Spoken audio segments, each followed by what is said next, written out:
Pendant toutes les années du mitterrandisme, nous n'avons jamais été face à une menace fasciste. Et donc, tout antifascisme n'était que du théâtre. Nous avons été face à un parti, le Front National, qui était un parti d'extrême droite, un parti populiste aussi, à sa façon. Mais nous n'avons jamais été dans une situation de menace fasciste, et même pas face à un parti fasciste. D'abord, le procès en fascisme à l'égard de Nicolas Sarkozy est à la fois absurde et scandaleux. Je suis profondément attaché à l'identité nationale et je crois même ressentir et savoir ce qu'elle est, en tout cas pour moi. L'identité nationale, c'est notre bien commun, c'est une langue, c'est une histoire, c'est une mémoire, ce qui n'est pas exactement la même chose. C'est une culture, c'est-à-dire une littérature, des arts, les philosophies. Et puis c'est une organisation politique avec ses principes et ses lois.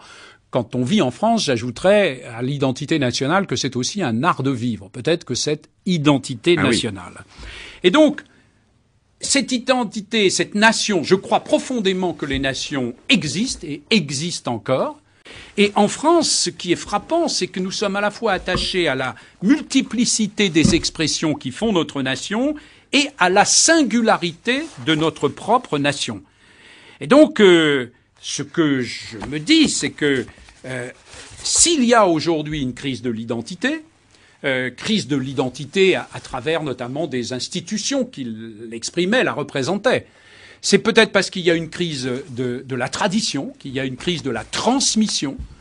Il faut que nous rappelions les éléments essentiels de notre identité nationale, parce que si nous doutons de notre identité nationale, nous aurons évidemment beaucoup plus de mal à intégrer. Pendant toutes les années du mitterrandisme, nous n'avons jamais été face à une menace fasciste. Et donc, tout antifascisme n'était que du théâtre. Nous avons été face à un parti, le Front National, qui était un parti d'extrême droite, un parti populiste aussi, à sa façon. Mais nous n'avons jamais été dans une situation de menace fasciste, et même pas face à un parti fasciste. Pendant toutes les années du mitterrandisme, nous n'avons jamais été face à une menace fasciste. Et donc, tout antifascisme n'était que du théâtre.